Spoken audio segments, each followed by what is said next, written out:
that first game here, and let me just tell you, when there's a doubleheader, it's a long day. But for the players, the media, I'm glad to do that work. It's fine. But I'm worried about the players. These doubleheaders are long. But that was an awful first game. The Cubs are awful.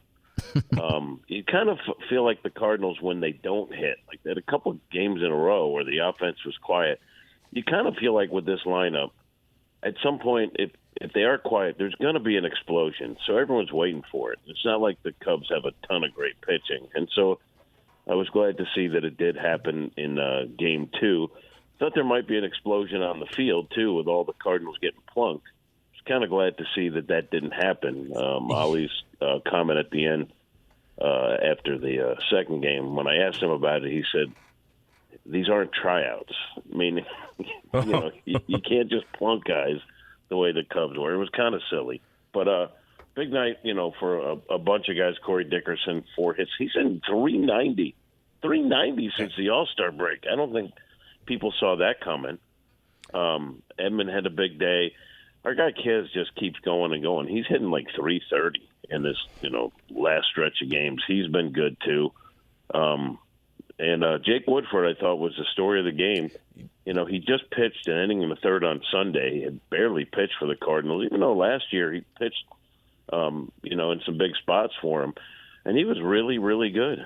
Cat, 5 1/3 of one-run ball. Cat, I'm glad you brought up Jake Woodford because he was absolutely the most fascinating part of both games to me yesterday, obviously. I know that people were chanting for Albert to come up and hit for Kiz with the bases loaded, but that was, I think he's going to get that for the rest of the year. But for me, what Jake Woodford's doing this year, now he's 3-0, ERA under 2.5. I mean, he's dealing. And when you look at how you got to start putting this team together and looking at the postseason, I think Jake Woodford's a guy that might be starting to write his name on the book and pen to play a part in that bullpen down the stretch.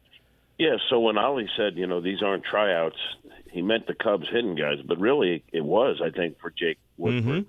Mm-hmm. As Mike Maddox told me, he's pitched sporadically for us, which is true, but when he has, he's been really effective. You look at the numbers. I think Woodford's one of those guys where they look at his stuff and they go, he's not great at any one thing, and they wanted him to change the way he was going after guys, being more aggressive, putting guys away, and he's done that. And, for him to go 5 1/3, I had a feeling they were looking at him. If he went 4, they would have been happy.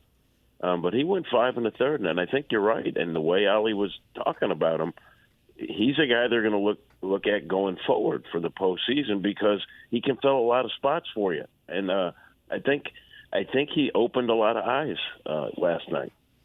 I was very disappointed in Albert Pujols. Only doubled. Yeah, very, very disappointed. Double. It isn't. I mean, his numbers are sick. We did some number crunching yesterday. Like, you could say, yeah, it's great, small sample size, blah, blah, blah. So going into the doubleheader, he had homered in 7 of 10 games, which he had done like a dozen times, maybe more in his career, which is hard to believe anyone has multiple times of 7 homers in 10 games. But that's the slug that he had over that stretch is the best 10-game stretch he's ever had. Now imagine that. 42, you have the best stretch, power numbers-wise, of any time in your career. I hate to say it, but what he's doing is real. And the reason why he's going to get some work against right-handers is because I think since the All-Star break or something, he's hitting 300 against right-handers. Mm-hmm. I mean, what he's doing is real. And you can not only see it in his swing, because I think in the early going he had trouble with inside fastballs, and you could kind of blow him away. He wasn't able to trigger as quick as he had in the past. But you watch him run now. He's never been fun to watch run. But what I'm saying is, because he's got the big legs and everything, but what I'm saying is he looks like he ran when he was sort of healthy, when he was a Cardinal. When he first came up, it was like he had trouble. It looked like he had trouble getting to first base. The other day, it took a great throw to throw him out at second base on the attempted steal. There's something going on with him, and he hates talking about numbers and everything. But you can see it. He feels good. Physically, he feels good. And he's one of those guys that helps extend that batting order for the Cardinals, which, we talked about it. they need him, and he's delivered for them. So I don't want to pick a nit in a game that was 13-3, but there were 3 errors yesterday overall. Arenado had one in the first game. That's like, weird. That never happens. That was like, I thought that was a glitch. That was like back when Ozzie would get one every once in a while. Bench him. Yeah, get him out the way. Send him down. Get him out the way. But then you also saw that Gorman had 2 in the second game. And that's one of the things that when we look at all the options the Cardinals have got and trying to find ways to get all these guys reps and to keep them sharp. That's one of the things when I look at the development of Gorman. You say it's not a tryout, but I want to see him continue to get those reps because he's already extended playing second base. It's not his natural position. It's where he's going to have to be if he's going to stick around. What do you think about trying to get more opportunity for him in some of these, these long stretches of no days off and doubleheaders and things they've got coming up? See, I kind of like the way Ollie's done it. I understand what you're saying, and I think that's a valid point. But the way Ollie has mixed and matched and put guys here and worked out the batting order for different matchups with different pitchers, I think it's worked pretty well. And I think you can look at Gorman, and I think offensively there are times where you could tell he's struggling. And then there's other times, like you mentioned, at second base. But to be honest with you, I think he's getting enough work. He should be better. It's a new position for him. Overall, I'd give him a decent grade in making that transition to a new position because there are times he looks good there. He's got a good arm.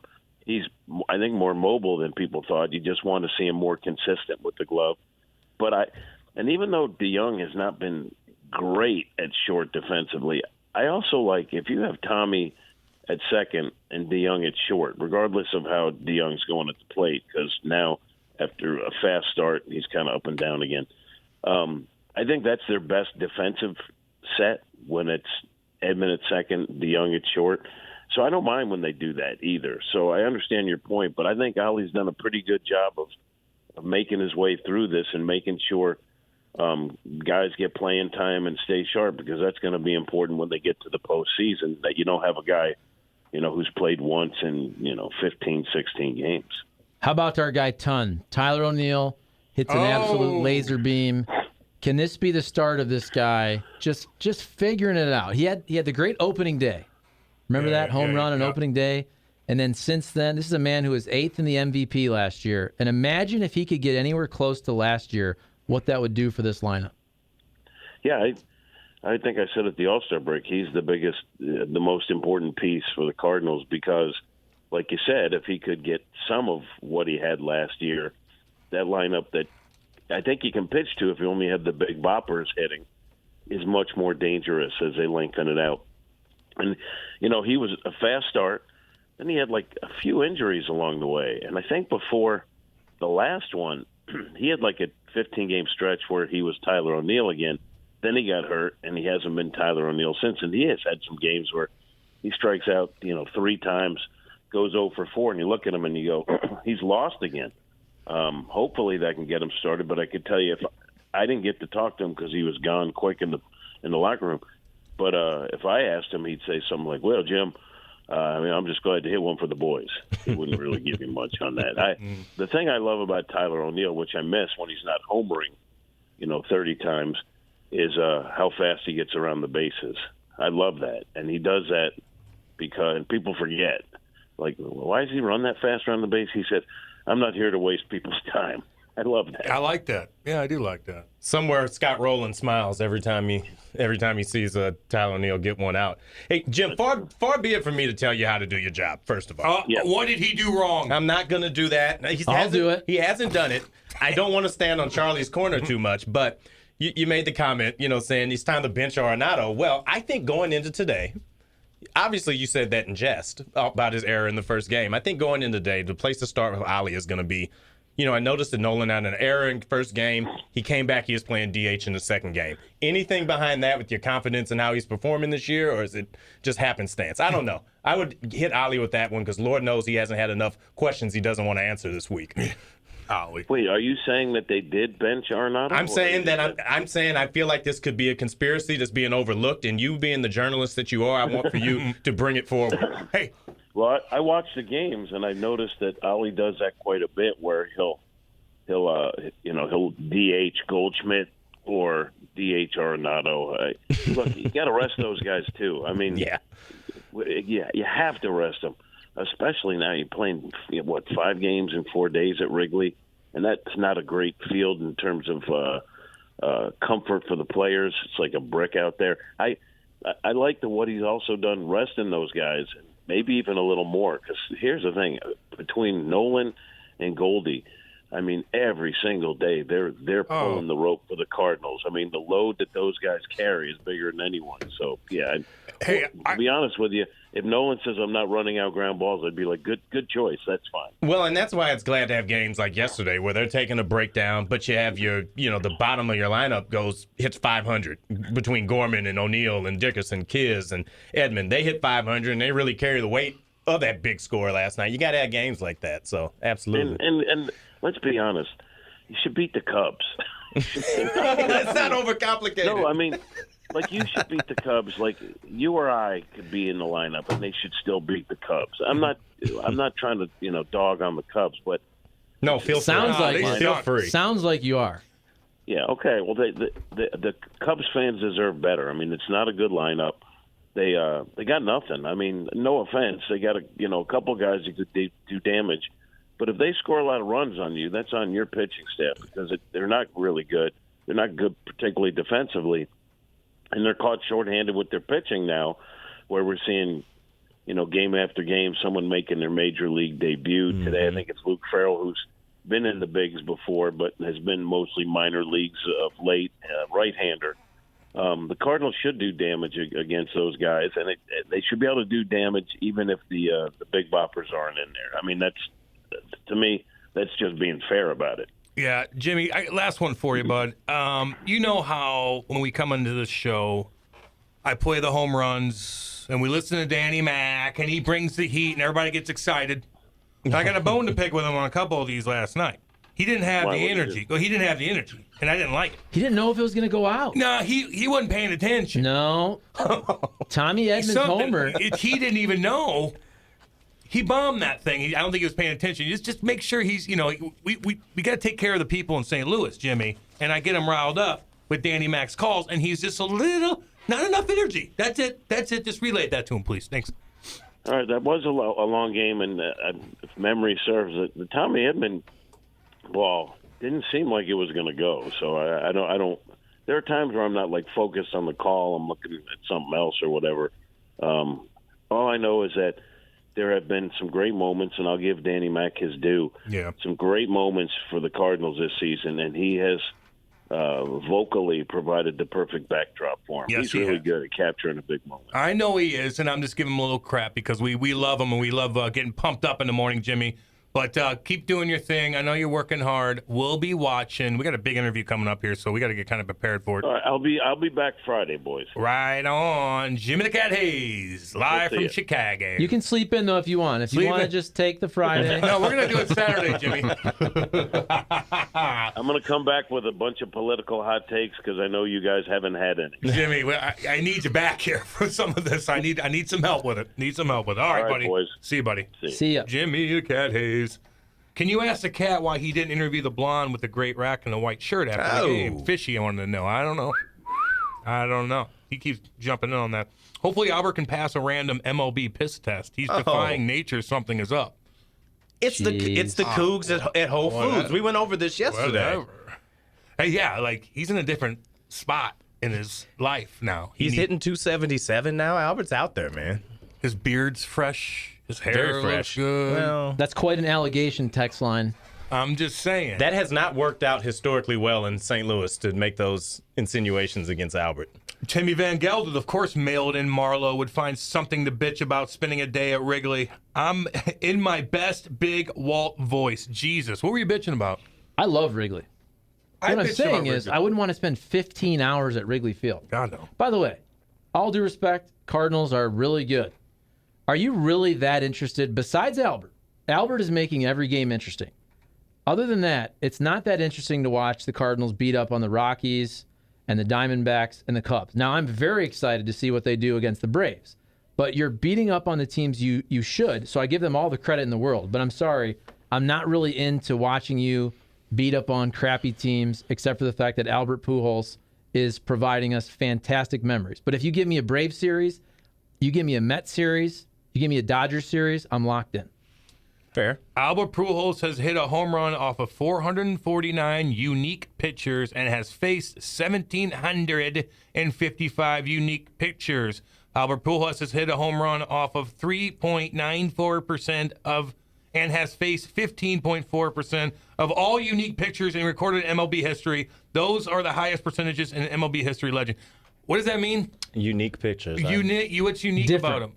Just say different pitchers. Just say different then. Why do they have to put unique? Like, what, they got a different hat or something? Like, They're very unique people. what do they?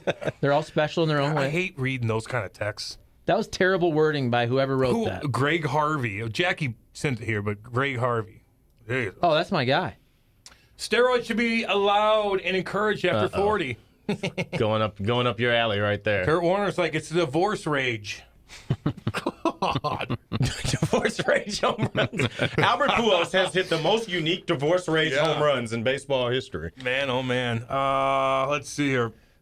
Oh, I should have asked Jim about interviewing Holiday this Saturday. Let's see. Fountain of Youth. Oh, we had a bunch coming in here. Kyle sent me something. I don't know what the hell he's talking about here. Hey fellas. Oh, here's Bill and Jeffco. Hey fellas, I need some help. I got a big date on Saturday, and we're looking for a place to shoot pool and have some drinks in South St. Louis area. Can you help a brother out? So you're coming from Jeffco to go to South St. Louis, and you're looking for some drinks and pool and a cool vibe to take some chick. Do we have that covered by the sponsors? Does Friendly's have pool? I've never I been don't there. know.